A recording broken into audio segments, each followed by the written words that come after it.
शहरयार जोखियो असांजा नवां special reporter आहिनि ऐं उहे असांखे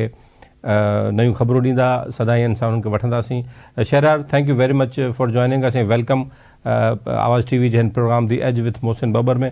शहरयार, पहिरीं ख़बर तव्हां वटि छा आहे? अॼु छा तव्हां वटि सिंध सरकार जी ख़बर आहे? जी, वॾियूं महिरबानियूं मोहसिन साहब तव्हांजूं, ऐं असांखे तव्हां पंहिंजे प्रोग्राम में मदो कयो। ऐं अॼु जी ख़बर इहा आहे त निगरान सिंध हुकूमत सिंध अंदरि पंहिंजो प्रोग्रेस त ॾींदी पई अचे। वज़ीर इतलात जीअं मुख़्तलिफ़ वक़्तनि ते जेको आहे सो वज़ीरनि सां गॾिजी पंहिंजी प्रोग्रेस ते प्रेस कॉन्फ्रेंस बि कंदा ईंदा आहिनि ऐं आवाम खे आगाह बि कनि पिया पंहिंजे पॉलिसीज़ मुख़्तलिफ़ प्रोग्रामनि ते। पर ॻाल्हि ख़बर हीअ आहे त सिंध जे वॾे वज़ीर पारां सिंध जे सेक्रेटरीज़ खे, सभिनी मिड़नी खातनि जे सेक्रेटरीज़ खे हिकु ख़तु जारी कयो आहे, जंहिंमें हुन लिखियो आहे त मूंखे सभिनी खातनि जी जेका बि प्रोग्रेस रिपोर्ट आहे उहा ॾिनी वञे। न, उन ख़त में ॿियो छा तफ़सील आहे? प्रोग्रेस रिपोर्ट त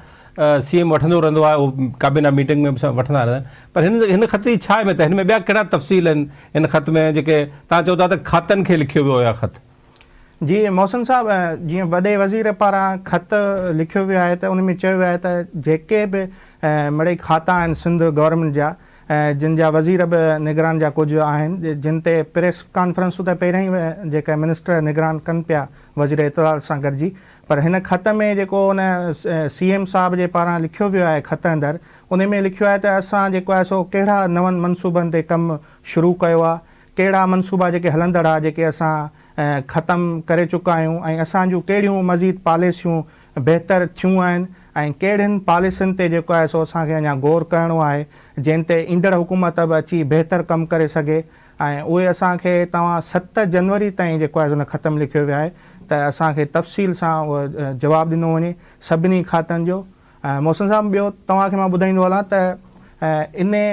ख़त खां बाद में चीफ सेक्रेटरी सिंध जेको आहे उन बि सभिनी सेक्रेटरीज़ खे हुकुमनामो जारी कयो आहे त जेको वज़ीर आला पारां तव्हांखे ख़तु ॾिनो वियो आहे ऐं जेको जवाबु आहे उहो मुक़ररु तारीख़ ताईं 7 जनवरी ताईं तव्हां उते पेश जेको आहे जमा करायो। जी, ऐं वॾी महिरबानी तव्हांजी। शहरयार, नाज़रीन, शहरयार जोखियो सां गॾु मौजूदु हुआ, उन्हनि वरी अहम ख़बर असां सां शेयर कई आहे ऐं उन अहम ख़बर मूजिबि हू ॿुधाइनि था त निगरान सिंध सरकार जेका आहे उन जे प्रिंसिपल सेक्रेटरी साहब आगा वासिफ़ साहब हिकिड़ो लेटर लिखियो आहे सभिनी खातनि खे ऐं उन्हनि खातनि खे चयो आहे त तव्हां पंहिंजी कारकर्दगी रिपोर्ट जेका आहे, जेतिरो बि 17 अगस्त खां वठी निगरान सिंध सरकार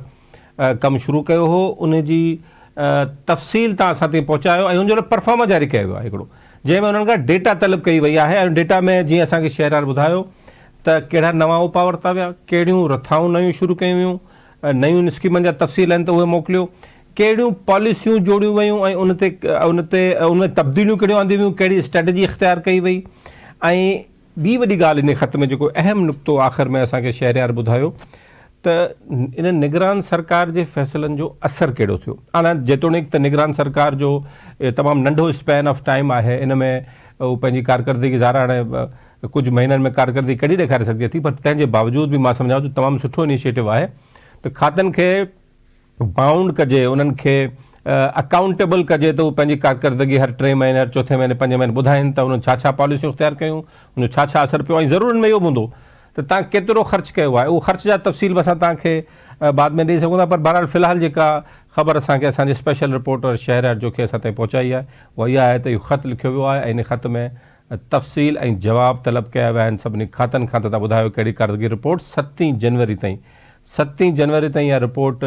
खातनि खां तलब कई वई आहे। उनखां पोइ उनजो एनालिसिस कयो वेंदो त कहिड़े खाते छा छा कारकर्दगी कई। इहा शहरयार इहा असांजी ॻाल्हि ॿुधाई ऐं इहो तव्हां ॾिसंदा बि आहियो त खातनि खां जेके इंफॉर्मेशन जा वज़ीर आहिनि मोहम्मद अहमद शाह साहब, उहे मुख़्तलिफ़ खातनि जे वज़ीरनि खे अची पाण सां विहारींदा आहिनि, प्रेस कॉन्फ्रेंस कराईंदा आहिनि, जेको पहिरीं न हो ऐं पहिरीं का ख़बर कोन हुई त निगरान सिंध सरकार छा करे पई। उहे पाण सां उन्हनि खे विहारींदा आहिनि ऐं प्रेस कॉन्फ्रेंस कराईंदा आहिनि, ॿुधायो तव्हां छा छा कयो ऐं छा छा करणु वञो पिया ऐं छा छा स्कीमूं तव्हां वठनि। त इहे सुठियूं मां सम्झां थो शयूं आहिनि ऐं इहे सुठो हिकिड़ी अरेंजमेंट आहे। नेक्स्ट हुकूमत जेका बि अचे उनखे इहा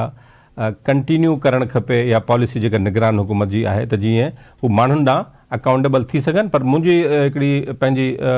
ज़ाती राय बि आहे त निगरान सिंध सरकार खे इहा जेका रिपोर्ट अचे इन खे पब्लिक बि करणु घुरिजे त जीअं माण्हुनि ख़बर पवे त निगरान सिंध सरकार जे खातनि कि कहिड़नि खातनि कहिड़ी कहिड़ी कारकर्दगी ॾेखारे।